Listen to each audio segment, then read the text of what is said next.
to my Lily friend, Lillard. Nah, shoot! What's up, y'all? Thank you for tuning in to episode 8 of Kickin' It with Killboy. I'm your host, Daryl Cannon. This is my lovely co-host, Lori Cannon. And this is our co-host, the Lillard. It's Lillard time. So we thought we'd bring one of our pups along for the ride. We're gonna take you guys up to Skyway, cover what's been going on for the past couple of weeks, and let you know what's coming up till the next episode. So let's go for a ride. Come on, Lil. Good girl. Inside. Get. Good girl. All right, so that's Lily's little perch. She likes to get up there and stick her head out the windows.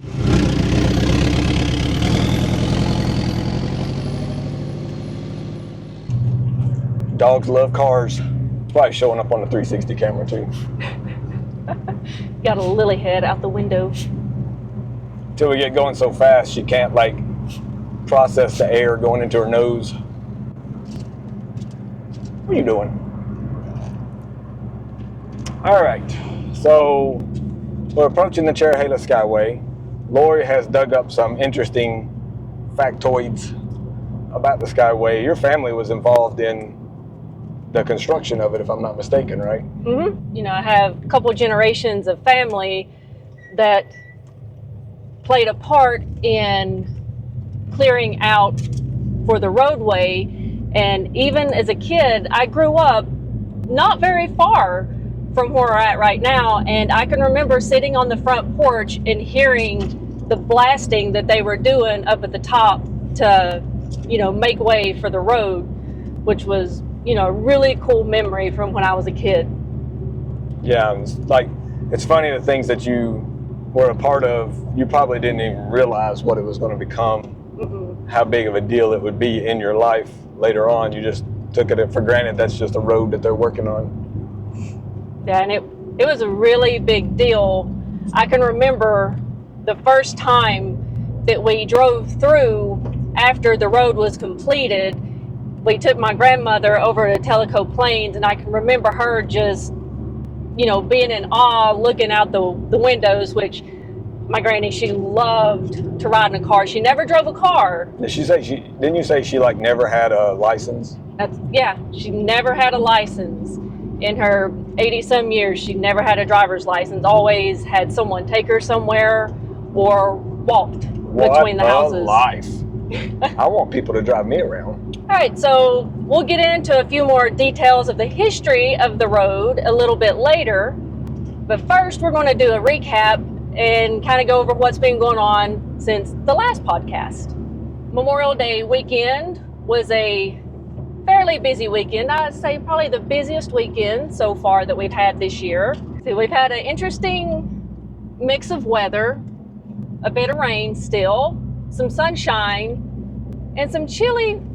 Yeah, it was damn near in the 40s past couple of nights. It was like low 50s at night. To be going into June and still be that chilly is pretty wild. Yeah, and there was even some tornadic activity over in East Tennessee area yesterday, which was pretty wild, I think. I think personally that you just like to say tornadic.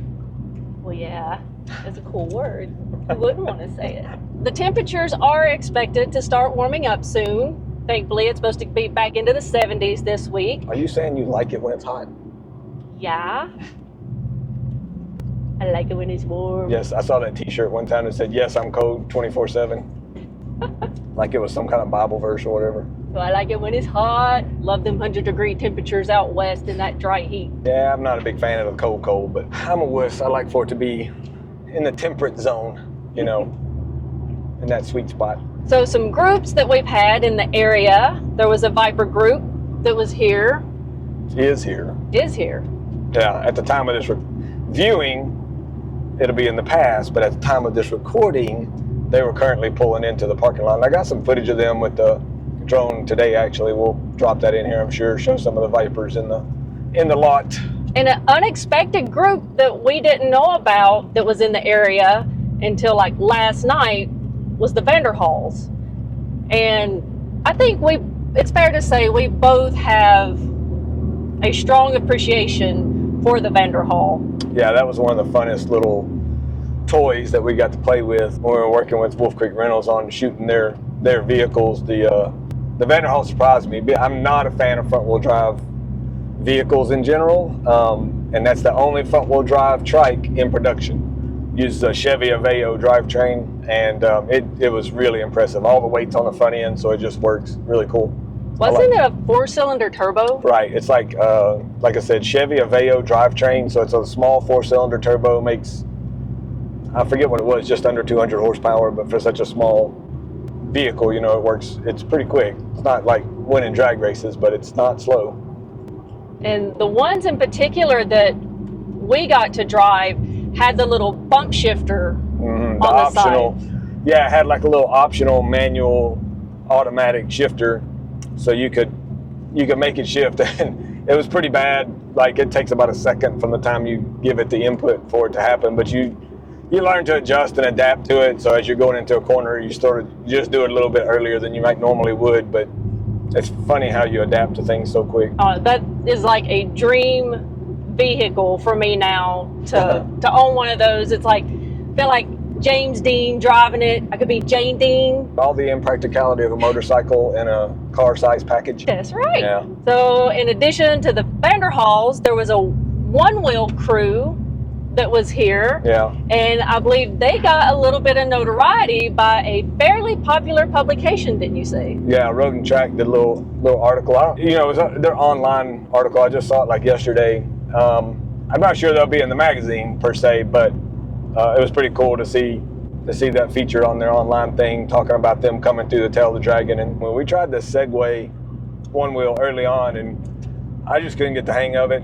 I can ride skateboards, I can ride Segway minis very well, but I just could not get my balance on those one wheels. Not a one wheel, it's a unicycle. Shouldn't call it one wheel. Oh, yeah. The one wheel is the little skateboard that balances on one tire. So just to be clear, this is electric unicycles that were coming through the Dragon. My apologies to the community of electric unicycle owners that's ready to roast me right now. Or roast me, I'm the one that wrote it down wrong. And her. But you know what we're talking about. Unicycles. Yeah. And I attempted to ride the one we had like once. I couldn't get out from holding on to the door frame. So that was not happening for me.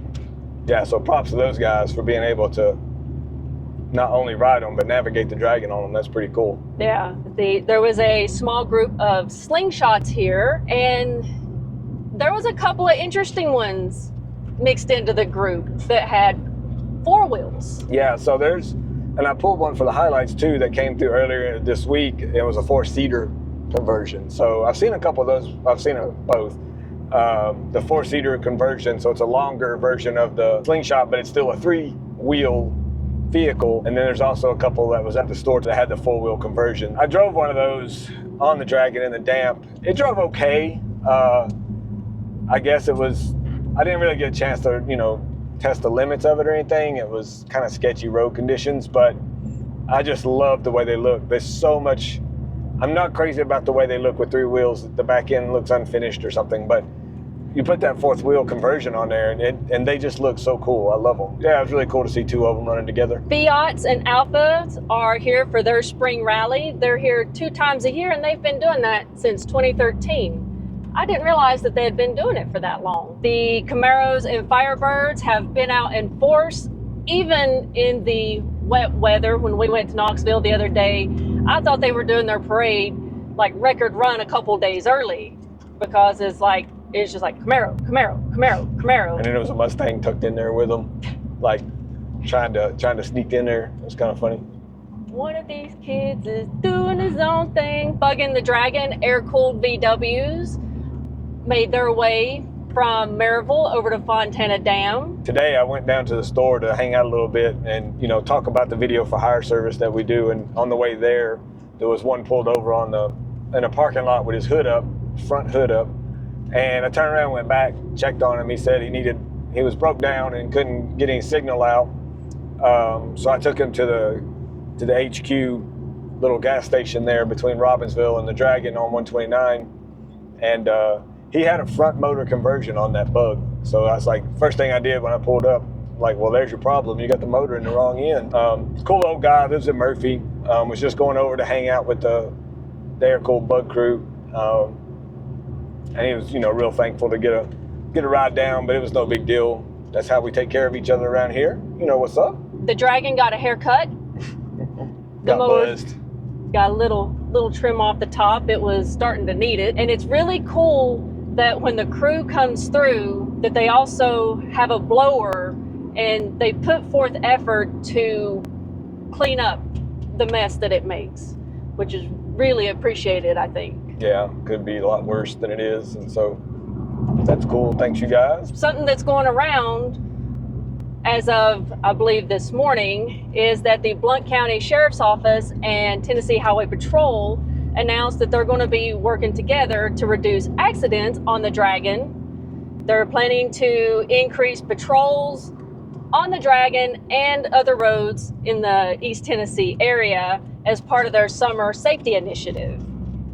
And this is not something new that they're doing. This is, I believe, something they do just about every year. Right, yeah, every couple of years at least. They make sure to make an announcement to try to reach people to chill out, be cool, play nice out there. And while going through some old blog posts, I came across, before they filmed any of this or announced it, I'd already come across photos of where they did a similar announcement in 2005, and they brought out everything in their arsenal short of a tank. Like, it didn't really bother people. I mean, it wasn't like super egregious or anything. They just made a real show of, made a big presence out there and had their, what was it? They had a helicopter and a boat and some other stuff. That was crazy. Going past Hooper Bald? Yeah. Yeah, Hooper Bald now. Yeah, so we're going to take you on up to the summit, and then we'll come back down here to the Hooper Bald. And worth noting, big news, Bald River Falls has reopened to car and pedestrian traffic. And while we're not going to go over there today because it just officially opened back up yesterday and we figure it's probably pretty crowded at this point, we're going to give everybody a chance to make their way through, and then hopefully we can show you an alternative route to get there if you're interested in doing some off-roading. Slight off-roading. Coming up now on the summit. Is this empty? I can't believe there's somebody here. So yeah, we're at the summit of the Cherohala Skyway at 5,390 feet. You've got some great views up here, some picnic tables if you want to bring your picnic lunch. And be prepared for it to be a little chillier up here, even during the summer months. It can be anywhere from 10 to 20 degrees cooler here. Yeah, I think it's typically about 10 degrees cooler, maybe 15. So if it's 70 down there, it's 60 up here. From here, we're going to turn around and head back over to the Hooper Bald. Cool. Let's go. Let's go. Let's go, Lily.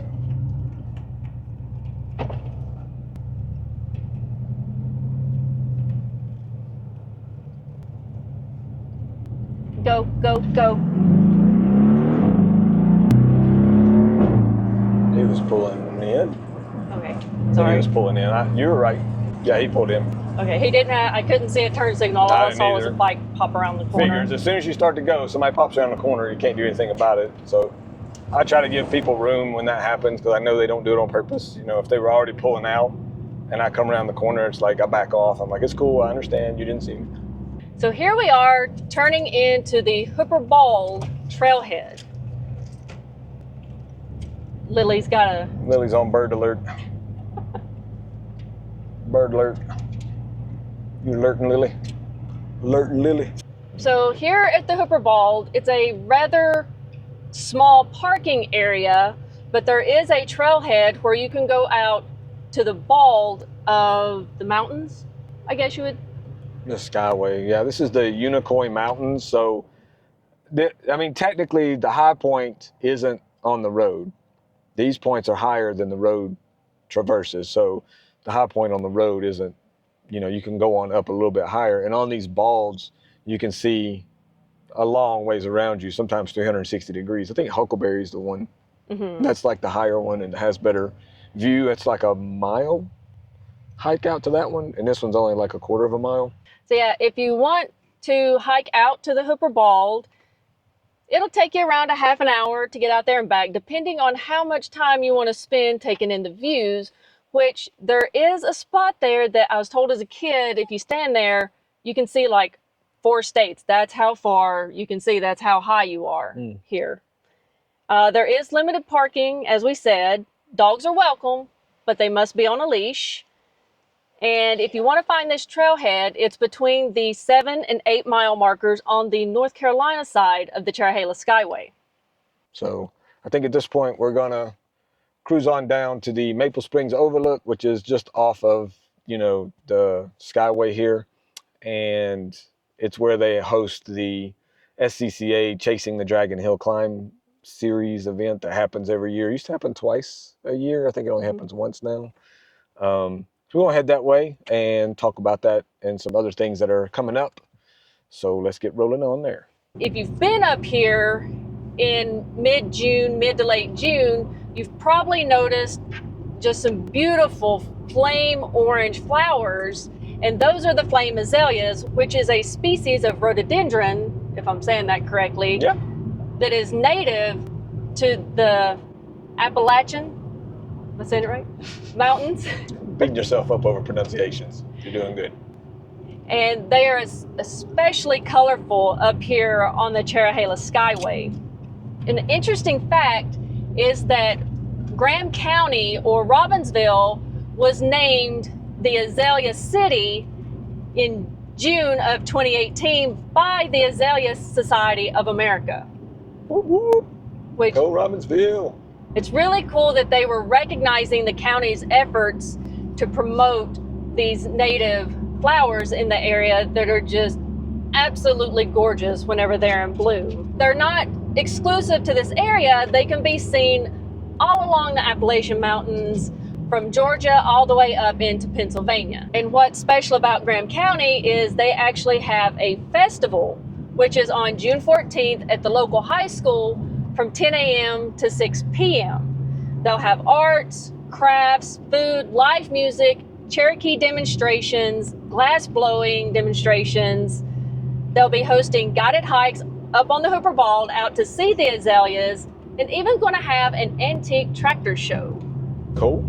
Events that are going to be going on as of the air date of this podcast is going to be the RennSport Dragon Rally Spring event, which is going to be June 6th through June 8th at Fontana Village. And it's going to be hosted by Smoky Mountain Drives and presented by Soul Performance this year. And if you like that little rumble that you hear, that's brought to you by Soul Performance also, because that's the exhaust that we currently have on this car.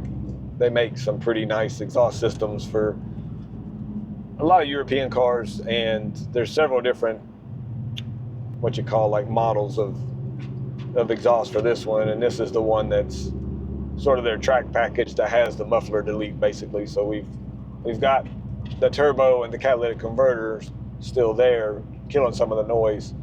But other than that, it's just straight pipes out the back. Another event coming up is the Cherohala Challenge bicycle ride. They've been doing this for how many years? 23 years. 23 years. And they do like a 110-mile loop that starts in Tellico Plains, goes over through the Dragon. They hit the Dragon about 9 a.m. on Saturday morning, and they're usually all through by noon. So, and they have escort vehicles and signage and stuff to let people know. Then they circle around through Joyce Kilmer Memorial Forest and come back over the Cherohala Skyway. And you can, I don't know, I mean, maybe since you're on a motorized vehicle, you don't appreciate how much of a climb it is, but that's a hell of a climb. I've been out here photographing these guys on this climb, and man, you can just tell that they are struggle bussing when they are getting close to the top of this. But the nice thing is, it's a fast incline up to the summit. If you're coming in from North Carolina, it's only like, I say only, like 10-mile climb real fast. And then it's like 30 miles downhill on the Tennessee side very gradually, so they get a nice cool down ride almost effortless. I imagine they're probably going to roast me. Like you say it's effortless, you go do it. But all the way down into Tellico is pretty much a long, slow downhill thing. I'm sure you got some more facts on the ride though than I know of. What you got over there? They have 3 different route options. They've got the kind of short route, which is 35 miles. They've got the 65-mile metric century ride, which is an up and back where they start in Tellico Plains. They go up from the Tennessee side on that gentler slope, like I said, like 30 miles long, and then turn around to Summit and go back down the Tennessee side again. And that's cool because, like, if you're unsure how far you can go, you can just take that one and go as far as you can and up the hill. And then when you get to where you just can't go any farther, if you can't make it to the summit, that's okay. You can turn around and just coast back down. That's my kind of ride. I would make it about 2 miles in on that thing and be ready to go back probably. The other option, as Daryl mentioned, is the 115-mile loop, which is the title event, Cherohala Challenge. And they noted that the elevation gains that they have during that ride, you know, from the time they leave Tellico, circle around and get back, is over 10,000 feet in elevation gain. Yeah, that they're climbing on those bikes. That's crazy. just, yeah, it's wild. That, I mean, their legs have got to be just noodles by that point. And we've seen some really interesting bicycle setups over the years, from multi-person bikes to, you know, ones that you sit in, lay back on, recumbent. I think they're called recumbent bicycles, where you kind of sit down and lay back in them and push the pedals with your feet out in front of you. That'd be my kind of bike. Yeah, really. Seems like it'd make it easier. And for those that might have issues, bike troubles, they do have tons of support vehicles that are there and ready to support those people, whether they need to fix a broken chain, repair a tire, or if they just like, okay, throwing the towel in, I've had enough, take me back in the vehicle. I want some AC at this point. Yeah, they come out a few days before the event also, and they paint like arrows in the road, small, but those of you who have visited during the events, you may have seen them, little arrows painted in the road where they're supposed to turn and turn off of one road onto another one or whatever. Coming up in the following weekends, on June 12th to 14th, we are going to have the Small Bore Rally, which is going to be held over in Maryville. And it's going to be small bore bikes of all brands, not just Groms, not limited to Groms, lots of other guys out there. We'll see the Ruckuses? Rucka. Rucka. Monkeys, Benellis, Yamahas.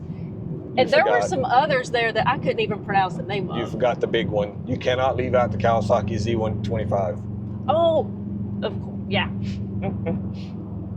My man. And it is probably, I would venture to say, one of the most eclectic gatherings of small bore bikes around. Oh yeah, definitely, in the country.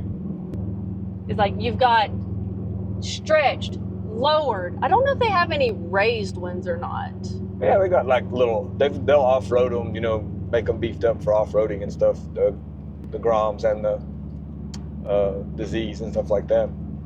It is some of the craziest builds I have ever seen on those little motorcycles. It's going to be 3 days of fun-filled action. They've got scavenger hunts, poker runs, group rides, vendors, raffles, bike shows. It's a whole production that they put on, and it's going to be really amazing. If you have a small bore bike, definitely look into attending that event. Yeah, we sponsor that event, and every year they start reaching out to us like immediately after the previous event, and they're like, hey, you know, here's what we're doing. We're starting things and starting the planning, and they put a lot of work into planning that event, and they do it. It takes all year. The Benelli that we have, that was kind of our reintroduction to motorcycling after we had taken a break from two wheels for several years. Yeah. And it was a nice kind of slow pace, but I very quickly realized I needed more power. I needed to go faster. The girl needs power. Your girl needs power. I always love this section right here, the way it just, So pretty. it's like a roller coaster through Wisconsin or something, I don't know. Doesn't even look same state. So to give you a little more history on the Cherohala Skyway, it is a 43-mile scenic byway and National Forest scenic byway that connects Robbinsville, North Carolina to Tellico Plains, Tennessee. And the name comes from a combination of the two national forests that it goes through, which is the Cherokee National Forest. Cheroah. Cheroah? That's the Cheroah part. Oh, yeah. Sorry, I was like, am I saying it wrong? And the Nantahala National Forest. Hala. So it's Cherohala, not Cherohala or Cherohala. We don't get bothered by it. We just call it Skyway. But it's funny hearing people's mispronunciations of this road. We've heard Cherohala just for fun. Somebody calls it Cherohala, Chickamauga. I don't know. There's been some crazy ass pronunciations of this poor road name. So here, while we're going down this little cut-through road, we'll kind of keep going through some of the interesting tidbits about the Skyway. And something I didn't know, I found out last night as I was doing some research, is the planning for this began in 1958. Wow.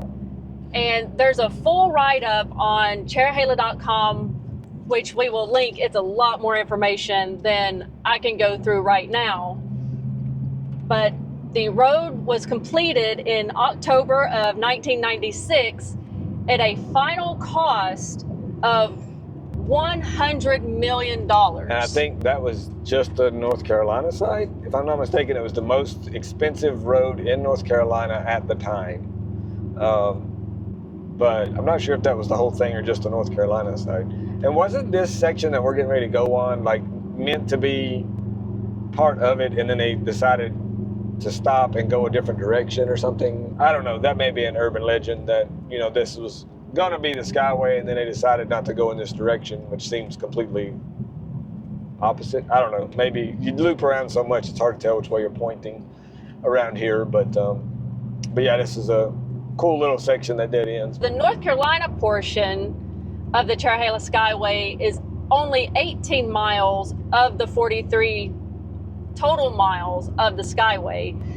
And that is North Carolina Highway 143. And once you go over the state line, it transitions over to being Tennessee Highway 165.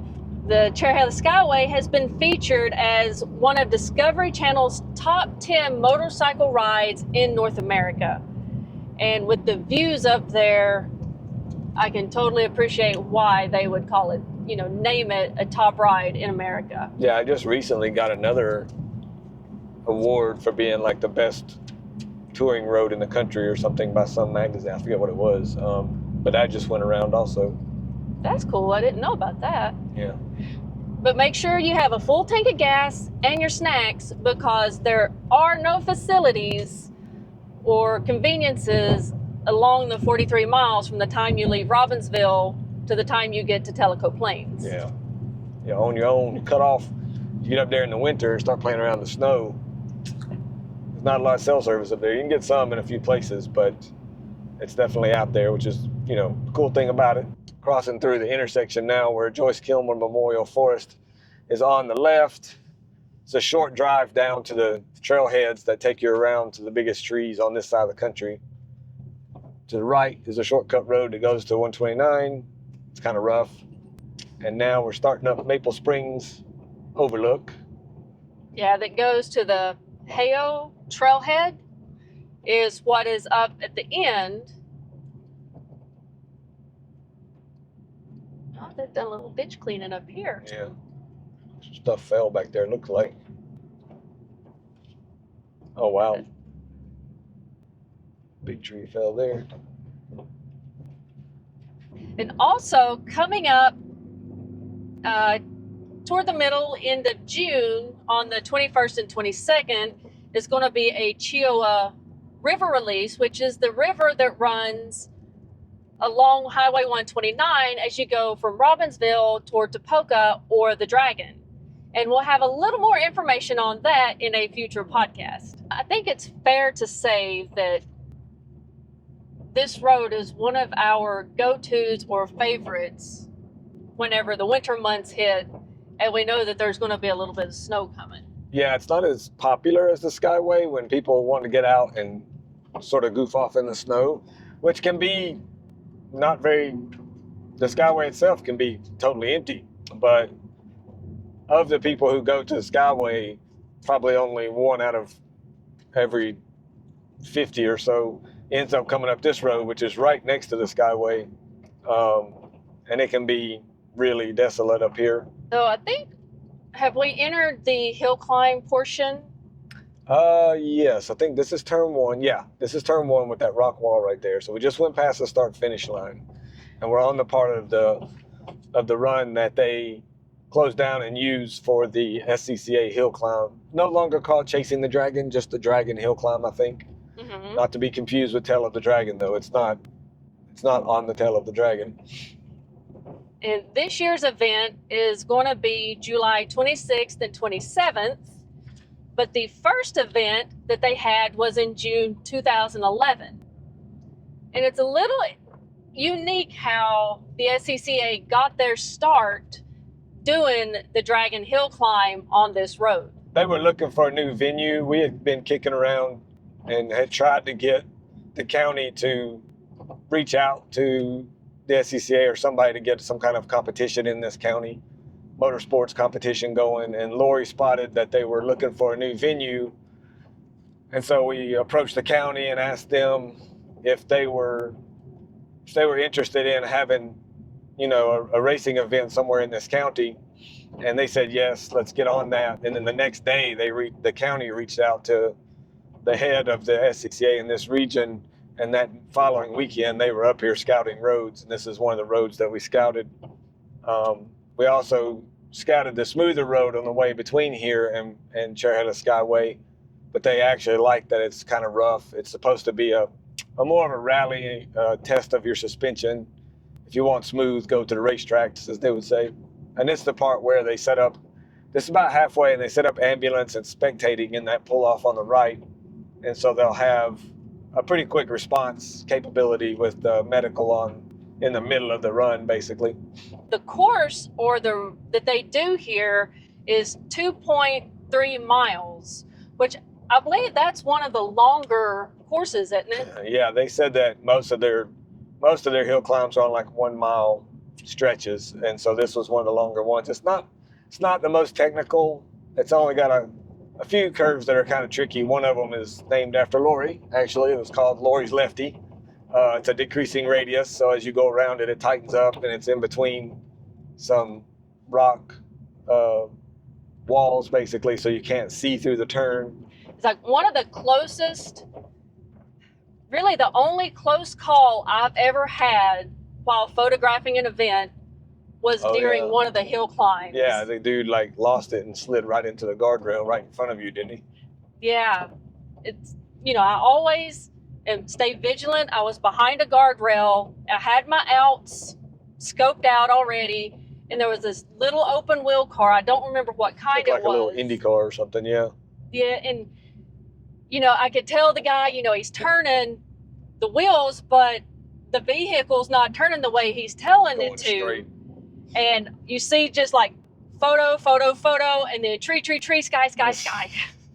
And I ended up jumping over the bank, and he wedged that thing right up under the guardrail where I wasn't standing against it. I was a few feet behind it, but right where I was, he wedged the nose of it right up in there.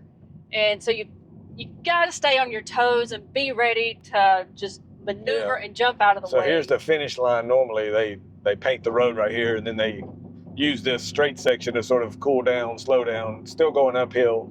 And then up here, there's a space where they can turn around and stage up to go back down as a big group once everybody in the class has run. Hey, nobody's here. So here we are on a Saturday. Nope, there's another truck there. I was going to say, here we are on a Saturday, and there's nobody at this spot. So I'm not sure if he's sticking around. It's not the most well-known spot, but a lot of people are, do know about it. But it's a neat little spot that if you get the chance to come up and check it out, it's really cool at night, but it's creepy. It's so dark up here, and it's spooky, but it's cool. Yeah, we've been up here at night a few times too. Newly reopened in the past few years, because when we had the wildfires in 2016, the decking and little bridge that we're going to walk across here got damaged to where you couldn't go across it, and they had it closed until they were able to get it repaired. The posts that hold everything up got charred around the bottom, and they didn't want to take any chances on the thing falling down. We had gone out there a couple of times before they inspected it, I guess, and decided it's probably not a good idea to let people out there. All right, let's go for a hike, y'all. Let's go see what's up. Come on, Lil.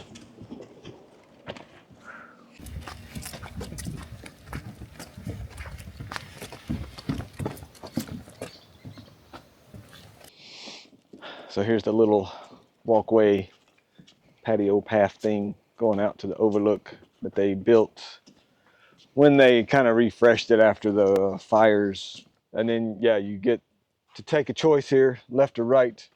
We live in Bald Eagle country, so we're going to go to the right. And really pretty view of the woods around here. Some benches to take a break if you're winded. Seems like we always go around the other side. Yeah, usually do. Really cool pine trees. And these, of course, stay green all year long. So in the wintertime, you come out here and it's snowing.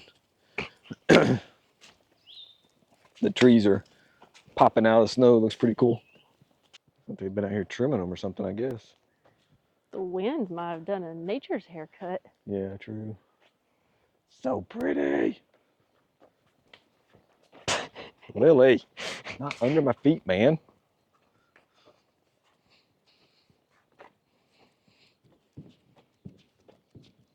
That's really cool. In this area here, Not so much here or here, but here. That is Lake Santitla off in the distance, and then Robbinsville past that. And then right about here, as you're heading north to the Dragon from Robbinsville, you drive underneath this pipe that flows water from one dam over to another power station. Is that correct?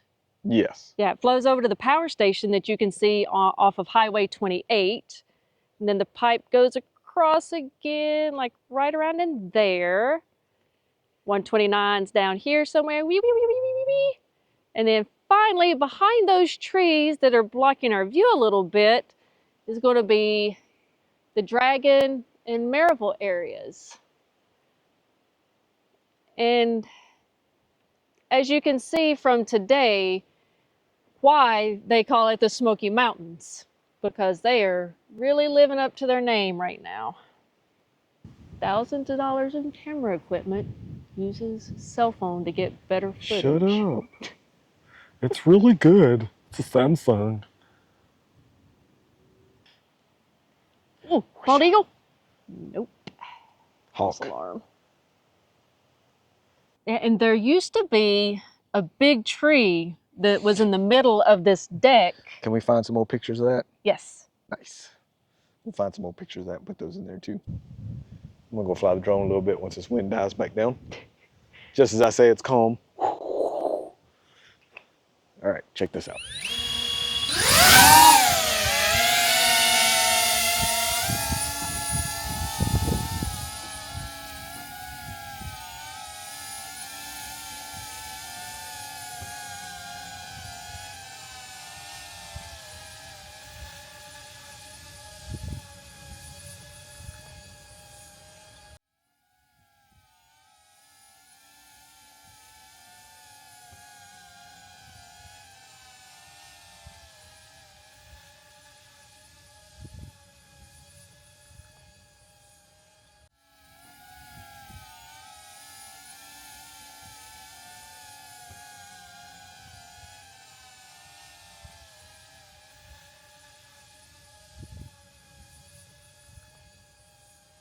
All right, so that wraps it up for this episode. We hope you enjoyed it.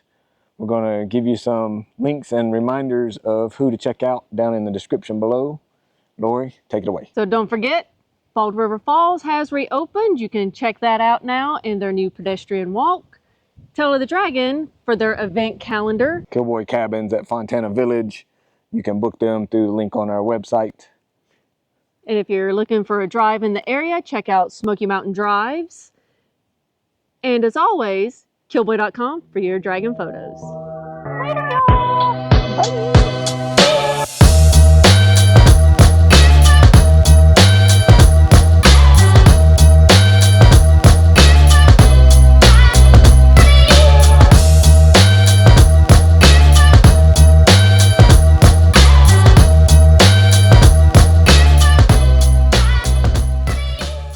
Say hello to Lily. Say hello to my Lily friend. Lily. What you think, Lily? You judging? This is some bullshit. I want to chase some birds. Oh, you said the B word. Said the B word. Right up in your face. That's the hawk. His name is Mike. You catch that impressive joke. No, I didn't. The hawk named Mike. Mike Hawk. Still missing? Still don't get it. It's my cock, okay? My cock, Mike Hawk. Oh! He flew over you just like a bird going over your head. Yeah.